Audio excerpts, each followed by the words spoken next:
Olá, mais um Entre Conversas começando e eu já começo o programa trazendo algumas informações. O comércio eletrônico foi a forma que a grande maioria das empresas encontrou para enfrentar a crise gerada pela pandemia de Covid-19.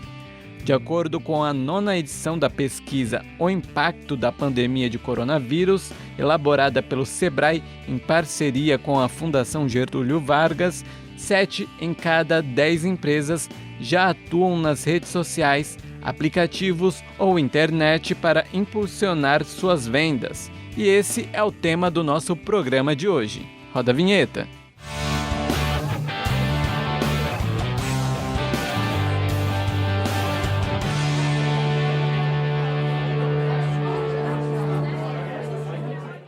Pessoal, como vocês viram no começo do programa, hoje nosso assunto é rede social. Prepara a caneta aí, anota porque tem muitas dicas para você que quer vender nas redes sociais e para você que quer ter uma boa postura, né? Porque a gente precisa ter cuidado com as nossas redes. E quem vai conversar sobre isso com a gente é a jornalista especialista em redes sociais, a Mari Loturco. Seja bem-vinda ao Entre Conversas, Mari. Muito obrigada, Hervanes. Muito obrigada pelo convite. Estou aqui para falar a importância das redes sociais, né, no dia a dia do pessoal. A gente já está inserido nas redes sociais, mas a gente tem que estar inserido da forma certa. E é isso que eu quero explicar um pouquinho para o pessoal que está assistindo a gente. Então vamos começar, né? As pessoas têm ali o hábito de colocar o dia a dia nas redes sociais. Às vezes nem é assim o dia a dia certo da pessoa, né? Tem gente que tem outra face nas redes sociais. Mas, Mari, tem que ter muito cuidado, né? Tanto para quem quer vender, quanto para quem quer, por exemplo, trabalhar, quer manter a boa imagem, né? Porque tem até empresas que usam das redes sociais para selecionar as pessoas ali, né? Com certeza. E a gente tem que ter uma noção que uma rede social, como o próprio nome diz, é uma rede social, é para socializar. E ao invés da gente ter essa ideia muito que a rede social também tem que ser muito montada, na verdade o que a gente fala é que nas redes sociais a gente precisa de humanização. Então a gente precisa ver que é uma pessoa do outro lado. Então independente se é uma empresa, independente se é uma pessoa física, como a gente vê influencers também que ganham dinheiro com isso, também é uma profissão. Então dependendo do seu público, dependendo do que você vai vender, se é a sua imagem, se você está vendendo um produto, se você está vendendo um serviço, tem formas diferentes de se posicionar. Mas o básico é que a gente vê que as pessoas aparecem muito reais, então muito humanizadas realmente. Isso também é muito importante a gente ter nas redes sociais. Apesar das vezes a gente querer se podar nisso, né? Falar, ai não, precisa aparecer de uma forma que me passe muita credibilidade. Mas eu também gosto de ver, eu falo isso no geral que a gente vê nas pesquisas, eu também gosto de ver a vida real da pessoa, porque eu me identifico com aquilo. E se eu me identifico com aquilo, eu quero comprar aquilo, eu quero fazer parte daquilo. Eu quero criar uma comunidade com aquela pessoa que eu estou vendo. Então a gente tem alguns casos até que ficaram bem famosos agora, que eu acho legal a gente trazer, até aproveitando que você falou isso. A gente tem uma empresa muito grande, a Boca Rosa Beauty, que é da Bianca Andrade, a própria Boca Rosa. Ela começou na internet quando tudo era mato. Então, e ela começou a se posicionar, sempre foi muito conhecida por ser muito marqueteira, e usa a palavra marqueteira aqui não numa expressão ruim, uso mesmo uma pessoa que sabe fazer marketing. Então, e ela conseguiu chegar a um alcance imenso, ela vende os produtos dela até para Portugal, Brasil inteiro, tem uma marca super de sucesso, e esses tempos vazou, né? Um calendário estratégico dela dos stories e todo mundo ficou, nossa, mas ela coloca até quando ela vai falar com o filho dela, olha como a pessoa é maquiavélica. E não, isso é organização. As pessoas gostam, o público gosta de ver o filho dela, ela também gosta de expor, só que um dia a dia tão atribulado, às vezes fica complicado para ela fazer aquela postagem de forma natural, então precisa criar um cronograma. Isso aí é normal, que a gente chama de calendário editorial. Então um calendário editorial ali para os stories, um calendário editorial para o feed, então isso é natural, isso não é forçado, mas as pessoas às vezes que olham de fora veem com maus olhos, mas funciona. Interessante que a Mari falou do caso da Boca Rosa. A gente pega também pessoas que cresceram nas redes sociais, ficaram ricas com as redes sociais, como o Carlinhos Maia, né? E no caso dele, ele foi seguindo ali uma linha, foi mudando algumas coisas, e tem umas coisas bem específicas que ele posta no dia a dia. As pessoas acham que ele posta o que ele quer, que sai distribuindo stories, e até ele reclama que o povo às vezes fala que querem mais, né? Querem mais stories durante o dia.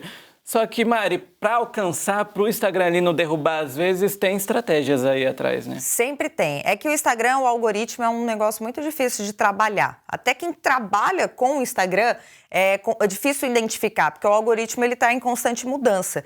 Então, às vezes falam, e a receita certa é você postar 5 stories por dia. Tem que ser 2 de manhã, 2 à tarde e 1 à noite. Não, você não tem que postar nenhum e de repente tem que fazer uma enxurrada. Então, tem várias estratégias que o pessoal fala que é muito difícil a gente identificar. Então, por isso, no Instagram, quando eu falo dentro da minha agência, tudo é muito teste. É tudo muito teste. Então, dependendo do seu público, funciona você postar muito. Dependendo do seu público, não funciona porque talvez o seu vídeo não seja tão interessante. Ou, às vezes, fazer uma sequência muito grande de fotos, naquele dia não vai ser interessante. Então, no Instagram, é tudo teste. Lógico que tem algumas coisas, é legal você estar com uma constância legal, sempre postar, mas às vezes não precisa ser uma enxurrada, às vezes pode ser dentro do seu normal, porque a gente fala do microempreendedor aqui também, Ervanes, e o microempreendedor não tem tempo. Então, é engraçado quando a gente vê, é diferente a gente ver uma pessoa que trabalha só com Instagram, como Carlinhos Maia, como até a própria Boca Rosa, que ela tem uma equipe ali também por trás dela, para ela produzir essa quantidade, para ela é ok. Agora, para o microempreendedor, que se ele se dedicar só no Instagram, ele não produz o produto dele, ele não consegue entregar o serviço dele. Então, não é que aquela regrinha que precisa postar muito e precisa postar sempre. Precisa ser constante. Sendo constante, se você postar 3 stories por dia e postar 3 vezes na semana ou alguma coisa interessante no feed, às vezes vai funcionar, porque a pessoa está sendo constante. O duro é quando a pessoa posta uma vez no mês, aí no outro ela esquece, aí complica porque o algoritmo não está vendo entrega. Mas tudo é teste, o Instagram é muito teste. E aí que entra também as agências, né? Você trabalha com isso, tem gente que não tem tempo e contrata. E ali, então, vocês têm estratégia, né? Tem uma equipe, não é assim, não é trabalhado de qualquer forma e qualquer hora o post. Às vezes as pessoas têm que parar e ouvir vocês também, né? Vocês ouvirem as pessoas, saber do trabalho delas e elas ouvirem vocês, né? Sim, com certeza. E dentro da agência, na Lumos, a gente trabalha ali com os nossos profissionais e a gente primeiro sempre faz uma reunião com o nosso cliente para a gente poder conhecer um pouquinho mais do nosso cliente. Então, o perfil dele, o estilo de vida dele, o que ele quer passar para o cliente dele, porque a gente tem uma série de clientes muito diferentes. A gente tem desde blog de casamento, até psiquiatra, até uma arquitetura. Então, a gente percebe que ali é um leque totalmente diferente. Às vezes, é legal o médico aparecer e falar sobre temas e ter um texto maior na legenda. Agora, às vezes, o blog de casamento, a gente quer um pouquinho mais de inspiração, assim como uma arquitetura. Então, a gente consegue mesclar muito bem os conteúdos, mas sempre atendendo ao cliente. Só que aí a gente pega o que o cliente diz pra gente e aí a gente também adapta dentro das condições. Isso funciona, isso não funciona. E a gente dá esse direcionamento também do tipo, precisamos que você faça mais stories sobre isso, porque o pessoal ficou com dúvida. Ou a gente precisa que você, dentro de uma obra, por exemplo, mostre como que era o antes, como que era o depois, porque a gente gosta de ver isso na internet. Então, é sempre uma conversa, é um trabalho construído a 2 mãos ali, né? Então, tanto do cliente quanto da agência. Precisa ter uma audição ativa, vamos dizer assim, dos 2 lados. O cliente tem que receber também as nossas estratégias e a gente também tem que entender qual é a intenção do cliente, qual que é o objetivo dele. Maria, a gente que trabalha com a comunicação sabe que é importante saber certo o público-alvo. Você não sai falando para todo mundo, né? Exatamente. Instagram é muito nichado, por isso que às vezes a gente estava acostumado com um tipo de mídia como a própria televisão, a própria rádio, onde a gente fala para a grande massa. Quando a gente fala de rede social, a gente já está num caminho totalmente diferente. A rede social é feita para ser nichada. Então, nichos que eu falo beleza, arquitetura, decoração, entre vários outros nichos. Então, por exemplo, dentro de beleza, a gente tem pessoas que têm só cabelo cacheado, a gente tem a beleza que seja orgânica e vegana, produtos naturais. A gente tem já uma dermatologista que vai falar só de botox. E isso são os nichos dentro de uma mesma área. E é muito importante a gente ter isso em mente, que a gente não está falando para um grande público. Por isso, a gente precisa estudar muito bem quem é a persona que a gente fala. Então, a gente vai pegar e, por exemplo, eu tenho um perfil de cabelos cacheados. Então eu vou entrar nesse perfil, quem que vai ser a minha seguidora? Vai ser mulher ou vai ser homem? Ela tem o cabelo cacheado, óbvio, ela já passou por uma transição ou não? Quais são as dúvidas, quais são as dores dessa cliente, dessa minha seguidora? E a gente vai criar toda uma persona, toda realmente uma personagem ali, que essa é a nossa seguidora. Então, assim, fica muito mais fácil para a gente conversar com ela. É difícil quando você quer abranger muito. Então, quando você tem... eu estou falando com a Cecília tem de 20 a 30 anos, ela tem o cabelo cacheado, mas antes ela já teve progressiva. Então, eu estudando tudo isso, criando um perfil para ela, fica muito mais fácil para a gente trabalhar e atingir justamente pessoas como a Cecília, mulheres como a Cecília. Isso é muito importante para o microempreendedor, ele ter essa noção, que ele precisa entender quem que é o público dele, para ele conversar diretamente, porque não adianta, como na TV, eu não vou atingir todo mundo, e aí eu tentando atingir todo mundo, eu não vou atingir ninguém. Então, o ideal é que a pessoa foque muito no nicho dela, que ela consiga atingir essa pessoa, essa persona, e aí sim criar conteúdos com base nas dores dessa pessoa. E agora eu vou falar de uma coisa polêmica, meus amigos que me perdoem. Às vezes a gente na correria não responde, né? Ali no Instagram, no WhatsApp. Na correria eu acabo deixando tudo para de noite e às vezes o povo fica no vácuo. Mas quando se trata de empreendedor, deixar cliente no vácuo um cliente a menos, né? Exatamente. E é rede social.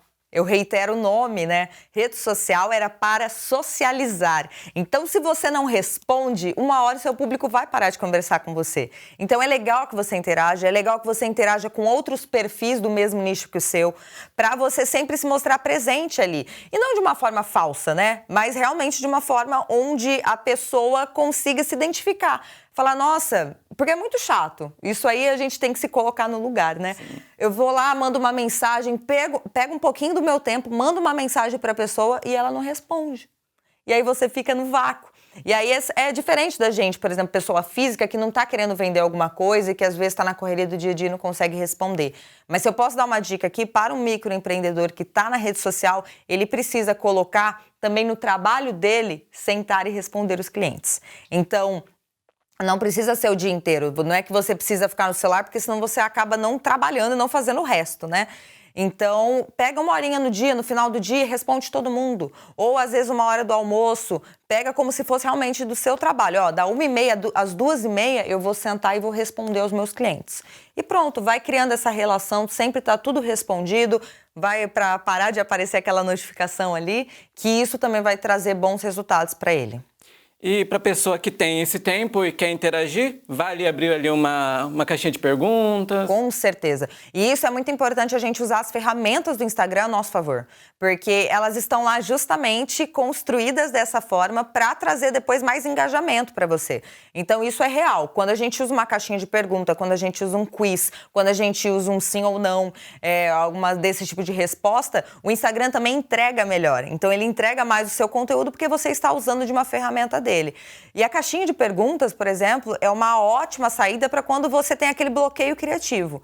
Não sei mais o que postar. Meu Deus, parece que estou falando mais do mesmo. Pergunta para o seu público. O que eles querem ver aqui? Porque isso é muito real. Ali, às vezes, a gente fica com muita vontade de passar sempre a ideia da credibilidade, a pessoa séria, inatingível. Rede social caiu por terra. Ninguém é inatingível, você tem que ser acessível para as pessoas. Então, você tem que mostrar que se importa com o que elas estão pensando.